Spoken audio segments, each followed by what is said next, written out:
Diagnostiquer les causes de l'insalubrité criarde à Niamey, c'est l'objectif d'une séance de sensibilisation des jeunes femmes et leaders religieux, une initiative de la direction de la salubrité. Albadé Abouba et ses camarades ne sont plus membres du MNSD Nassara, a déclaré la cour d'appel hier. Quel est l'impact de cette décision juridique? Réponse dans ce journal.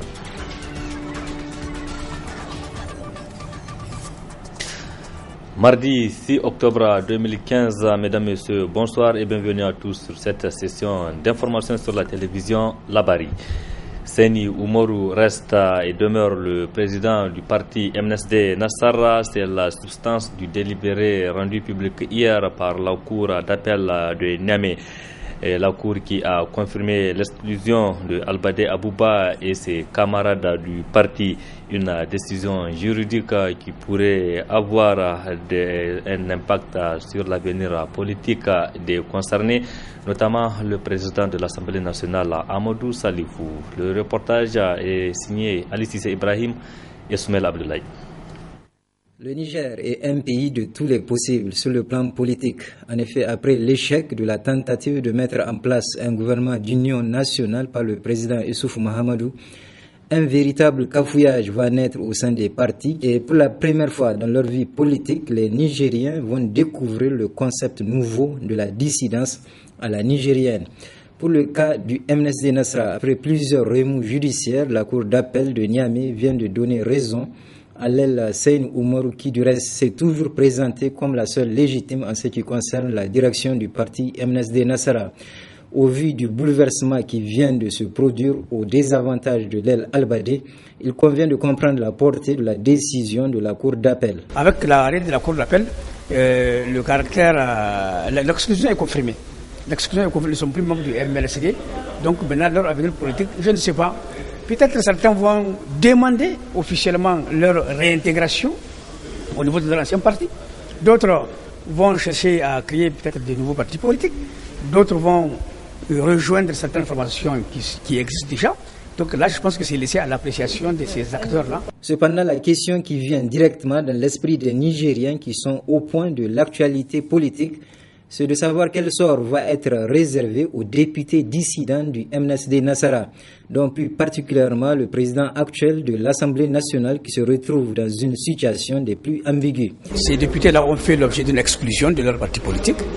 C'est qu'ils ont contesté parce qu'estimant que la légitimité est de leur côté, c'est eux le parti. Bon, avec la décision rendue par la Cour d'appel, vraiment il y a un problème. Ça confirme leur caractère de membres exclus du parti. Et comme certains d'entre eux sont députés à l'Assemblée nationale, je pense que du coup, ils ne sont plus députés au nom de ce parti-là. Et la Constitution, en son article 87, a bien dit que le député exclu de son parti siège à l'Assemblée, mais en tant qu'indépendant. Et il ne peut en aucun cas s'affilier à un autre parti politique. Par rapport au cas particulier du président de l'Assemblée nationale, c'est une question politique. Il y a des portes qui nous sont ouvertes avec cela, c'est-à-dire la démission. Il peut démissionner si elle estime qu'il ne doit pas garder ce poste-là au nom de telle ou telle formation, parce qu'il prétendait l'être au nom du MNSD. Or, le MNSD, l'autre, elle, estime qu'il est un exclu. Selon le constitutionnaliste Maïna Karté Boukar, l'aile Albadé peut faire appel au niveau de la Cour de cassation. Mais une telle démarche est inopportune, surtout dans le contexte actuel de préparation des futures élections. Même si l'affaire va en cassation, il n'y a pas le temps matériel pour avoir, n'est-ce pas, une sentence qui va descendre vers une autre cour, parce que la Cour de cassation, elle ne juge pas le fond, elle juge la forme. Donc elle va renvoyer vers un autre tribunal qui lui-même va faire ses investigations, ses enquêtes, ses auditions. Ça peut même prendre un an. Donc par rapport aux élections de 2016, je pense que le camp de M. Albadé n'a pas intérêt à suivre cette voie. S'il veut aller vers des militants, s'il veut aller à des compétitions électorales, la meilleure voie, ce n'est pas la cassation, c'est d'autres formules. En définitive, il est à souhaiter que le cas du MNSD Nassara fera école à l'endroit des autres partis de l'opposition qui se sont vus infectés par le virus de la division. Et il est grand temps que le sérieux revienne définitivement dans la conduite des affaires des partis politiques au Niger. Une mission de la CEDEAO, la Communauté économique des États de l'Afrique de l'Ouest, séjourne au Niger depuis quelques jours où elle rencontre les différents acteurs intervenant dans le processus électoral au Niger. Objectif à s'inquérir de conditions d'organisation des élections de 2016. Ce matin, elle a rencontré les acteurs de la société civile nigérienne. C'était en présence de nos reporters Nafissa Adamou et Soumaïla Abdoulaye. C'est à quelques mois des élections générales que le Niger va organiser en 2016 qu'une mission de la CEDEAO séjourne dans notre pays où elle a initié des rencontres avec tous les acteurs impliqués dans le processus électoral dans le but de s'inquérir de l'état d'avancement des préparatifs. Ce mardi, ce sont les acteurs de la société civile du Niger qui étaient à l'honneur. Il est, n'est-ce pas, plus que fondamental pour la société civile d'ailleurs de tout pays de venir échanger avec toutes ces institutions-là et tous ces mécanismes de surveillance de la démocratie. Donc l'intérêt est que la société civile a eu la possibilité, n'est-ce pas, de dire ce qu'elle pense par rapport au processus, d'attirer l'attention des institutions internationales, d'informer les institutions, n'est-ce pas, internationales, régionales de l'état d'avancement des élections et de formuler, n'est-ce pas, toutes ces inquiétudes. Donc par cela seul, le processus qui se veut inclusif a ce cachet particulier-là de permettre un aménagement vraiment heureux des élections. Le processus a l'avantage de permettre à la société civile de prévenir avant même de résoudre, parce que vous savez, rares sont les élections africaines qui ne font pas l'objet de contestations, de protestations et même des troubles conduisant à des épreuves souvent insupportables. Donc c'est un très grand cadre pour la société civile et c'est un très grand intérêt, n'est-ce pas? Et c'est avec un très grand intérêt que la société civile participe à la production de toutes ces réflexions-là, à l'effet, n'est-ce pas, d'aller vers des élections apaisées, crédibles et vraiment dans la paix et la cohésion nationale. À travers ces rencontres, il s'agit pour cette mission de la CEDEAO d'entreprendre des séances de travail avec tous les acteurs impliqués dans l'organisation des élections de 2016 afin de décliner les insuffisances et y remédier de l'immédiat pour que le Niger puisse organiser des élections libres, transparentes et crédibles en 2016. Le traitement de l'information en période de conflit, c'est le thème d'un atelier de formation qui a débuté ses travaux ce matin à l'hôtel Ténéré. Participent à cette session de formation des journalistes de la presse publique et privée. C'est une initiative du Conseil supérieur de la communication CSC avec l'appui de l'UNESCO. Compte rendu avec Michel Dedji et Chebou Guissou. Il s'agit d'un atelier qui se veut de renforcement de capacités et qui revêt d'un intérêt particulier pour l'Organisation des Nations Unies pour la science, l'éducation et la culture UNESCO. En 1994, Nelson Mandela disait, je cite, « Une presse critique, indépendante et d'investigation est la pierre angulaire de toute démocratie. La presse doit être libre de toute intervention de l'État. Elle doit avoir la force économique de résister aux flatteries des fonctionnaires du gouvernement. Elle doit avoir une indépendance suffisante vis-à-vis des intérêts particuliers afin d'être audacieuse et de pouvoir questionner sans crainte ni faveur. Elle doit bénéficier de la protection de la Constitution afin de pouvoir protéger nos droits en tant que citoyens. » Fin de citation. Comme vous le savez, l'UNESCO attache une grande importance à la liberté d'expression et au rôle des médias dans la société. Occasion pour le Conseil supérieur de la communication de révéler à son tour l'importance d'une telle formation à l'endroit de la presse nigérienne à partir de deux constats.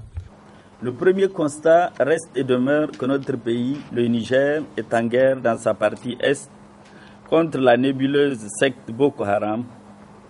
À cela s'ajoute non seulement la menace d'autres foyers de conflit à nos frontières avec au nord la Libye et à l'ouest le Mali, mais aussi et surtout des opérations des groupes terroristes dans notre vaste espace sahélo-saharien. Le deuxième constat est relatif aux besoins des journalistes de connaître les techniques et les astuces du traitement de l'information en période de conflit. Pendant cette période particulièrement sensible, comme vous le savez, le mauvais traitement de l'information pourrait avoir des conséquences désastreuses, notamment exacerber le conflit, créer et accroître la psychose, donner moins de chance à la paix. Pour garantir un traitement professionnel de l'information et éviter des écueils de toutes sortes, il faut former les journalistes, bien les former. Et c'est cette formation que le Conseil supérieur de la communication a jugé nécessaire d'organiser à l'intention des professionnels de l'information que vous êtes. Au rôle du journaliste en période de conflit, comment traiter l'information en période de conflit, le respect des droits des journalistes en zone de conflit, tels sont entre autres les différents modules qui seront présentés aux participants par des spécialistes en la matière pendant les 2 jours que durera cet atelier. Dans le cadre de la campagne de sensibilisation de jeunes femmes et leaders religieux de Niamey, qu'elle a initié une mission de la direction de la salubrité urbaine et des aménagements conduite par sa directrice était cet après-midi au quartier Gawé du 5e arrondissement. Cette séance de sensibilisation vise à diagnostiquer les principales causes de l'insalubrité dans ce quartier, nous précise Adam Soumana et Sadou Doumi. Le quartier Gawé a constitué la présente étape de cette série de rencontres initiées par la direction de la salubrité urbaine et de l'aménagement paysager avec les populations des différents quartiers de la capitale. Il s'est agi d'une audience foraine avec les FADA des jeunes et groupements féminins de ce quartier du 5e arrondissement. On s'est rendu compte que aujourd'hui, les populations ne sont pas très bien informées par rapport à la salubrité. Chaque fois, on dit que quand il y a des saletés dans les quartiers, on dit que c'est la mairie. Alors que non, il n'incombe pas seulement aux municipalités de gérer les déchets. C'est une affaire de tout le monde. Donc, la population aussi a une part de responsabilité. C'est dans ce cadre que nous avons initié ce programme pour sensibiliser et éduquer ces populations afin de les faire changer de comportement. Avec cette méthode d'échange ayant duré plus d'une heure d'horloge, l'objectif visé est poser le problème. C'est quoi le problème? Savoir les causes de l'insalubrité de nos quartiers. Quelles solutions apporter? Et cela permettra aux populations vraiment de prendre leurs responsabilités et de contribuer pour la salubrité de nos villes. Nous voulons qu'après ces rencontres, qu'on dise que dans les quartiers, les choses ont changé. Que vraiment maintenant, les populations prennent en charge la gestion des ordures dans les quartiers. Il ne faut pas qu'on laisse la gestion de ces déchets seulement aux municipalités. Nous voulons à ce que la population s'implique. Notons que cette campagne qui durera 10 jours va concerner non seulement tous les arrondissements communaux de la capitale, mais aussi l'ensemble des centres urbains, voire les campagnes du pays.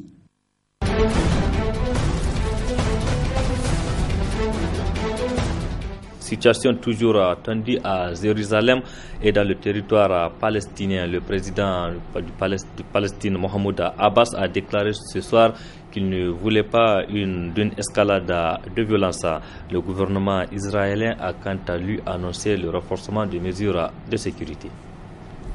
Un véhicule de l'armée israélienne caillassé par des Palestiniens. Ces images ne datent pas de 1987 lors de la première intifada. Elles ont été prises ce mardi, en Cisjordanie. Au même moment, à une quarantaine de kilomètres de là, à Jérusalem-Est, ces Palestiniens constatent l'ampleur des dégâts. Des maisons complètement détruites, elles appartenaient à 2 Palestiniens qui ont participé à des attaques la semaine dernière. Le Premier ministre israélien a renforcé la présence militaire en Cisjordanie. La police entre davantage dans les quartiers arabes, ce qui n'était pas le cas. Nous allons détruire les maisons des terroristes. Nous autorisons nos forces à prendre des mesures fermes contre ceux qui jettent des pierres et des cocktails Molotov. Côté palestinien, Mahmoud Abbas accuse Israël d'attiser la haine et d'y vouloir éviter une escalade militaire. Israël doit cesser ses agressions et doit permettre d'atteindre la paix, car nous voulons parvenir à une solution politique avec des méthodes pacifiques. Une guerre des mots qui se traduit dans les rues par des violences et qui fait craindre une troisième intifada. En réalité, il y a la continuation de la colonisation, le contrôle presque total par l'armée israélienne de presque tous les territoires palestiniens, pas seulement de la zone C, une frustration qui va en grandissant. On est au bord de la catastrophe. Si bien qu'aujourd'hui, le mot est partout. Une troisième intifada a-t-elle commencé ? Titre le journal israélien Haaretz. Pas encore de troisième intifada pour The Times of Israel. Le spectre d'un troisième soulèvement plane. Près de 7000 personnes sont mortes pendant les deux intifadas, en majorité des Palestiniens. L'erreur est clairement reconnue par les Américains. Oui, l'hôpital de Médecins sans frontières a été ciblé donc à Kunduz, en Afghanistan. C'est ce qu'a déclaré le général John. Il est le chef de la mission de l'OTAN. Le bombardement a fait 22 morts. Face à la commission des forces armées du Sénat, le général John Campbell s'explique sur l'incident de Kunduz. La décision de procéder à un raid aérien était une décision américaine, prise par la chaîne de commandement. Un hôpital a été bombardé par erreur. Nous ne viserions jamais intentionnellement un établissement médical protégé. Samedi, un hôpital de l'ONG Médecins sans frontières a été bombardé par l'aviation américaine. 12 membres de l'organisation et 10 patients ont été tués. L'OTAN affirme que le raid aérien a été mené à la demande des forces afghanes. Selon certains de ses responsables, des combattants talibans se servaient de l'établissement comme base. L'armée américaine accuse elle aussi les talibans de s'être intentionnellement mêlés à la population. Des justifications qui sont loin de satisfaire Médecins sans frontières. Dire que la présence des talibans était la raison de l'attaque est une déclaration écœurante des autorités afghanes. Ils admettent avoir mené ces frappes en coopération avec le gouvernement américain. C'est donc un crime de guerre. L'organisation demande une enquête indépendante. Elle a appelé les réseaux sociaux à relayer sa demande. Mais sans attendre, Médecins sans frontières a retiré son personnel de Kunduz. L'établissement était le seul de la région capable de soigner les blessures de guerre les plus graves. Un coup dur pour la population civile prise au milieu des combats. Dernier en date, dans la nuit de lundi à mardi, un poste de police a été attaqué par des talibans. Le directeur des ressources humaines de la compagnie Air France a été attaqué, sa chemise a été arrachée. Il a fini par fuir en escaladant une barrière. Le Premier ministre français Manuel Valls s'est rendu ce matin au siège de la compagnie à l'aéroport Roissy-Charles de Gaulle. À peine rentré du Japon, Manuel Valls vient soutenir les dirigeants d'Air France. Et notamment le directeur des ressources humaines, agressé hier matin. Sans prendre un homme, chercher à l'humilier, ça c'est intolérable. Selon le Premier ministre, qui s'exprime entouré des deux cadres agressés, c'est toute la France qui est sous le choc. Ces agissements sont l'œuvre de voyous. La justice devra identifier ceux qui se sont livrés à cette violence inqualifiable. Une condamnation relayée aussi par François Hollande. En visite au Havre, il demande un dialogue social apaisé. Ça compte le dialogue social. Et quand il est interrompu par des violences, par des contestations qui prennent des formes inacceptables, on voit ce que ça peut avoir comme conséquence sur l'image, sur l'attractivité. Des images encore dans toutes les têtes ce matin au siège d'Air France. Nous avons notamment retrouvé ce militant CGT. Il était dans la cohue, juste derrière le DRH de la compagnie. Alors qu'est-ce que c'est ? À ce moment-là, c'est au moment où on sort de la foule et on l'emmène pour l'évacuer, quoi.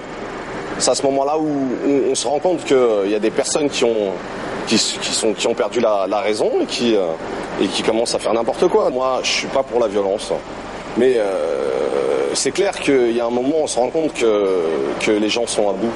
Des salariés partagés entre compréhension et condamnation des violences. Moi, ça me choque pas du tout et je pense qu'il y a des gens vraiment qui... Je vais pas dire qu'ils méritent ça, mais il y a un moment, il faut faire attention à ce qu'on fait. Ça m'a choqué parce que j'ai trouvé ça violent et par rapport à un acte où on se mobilise, on fait la grève, on n'est pas d'accord, c'est une chose, mais de là à venir à la violence, c'est pas une bonne image. Air France affirme qu'une enquête interne est en cours et que les salariés mis en cause seront sanctionnés. Point final de ce journal, mesdames, messieurs. Merci à vous qui l'avez suivi et restez en compagnie du programme de la télévision Labari. Excellente nuit à toutes et à tous. Au revoir.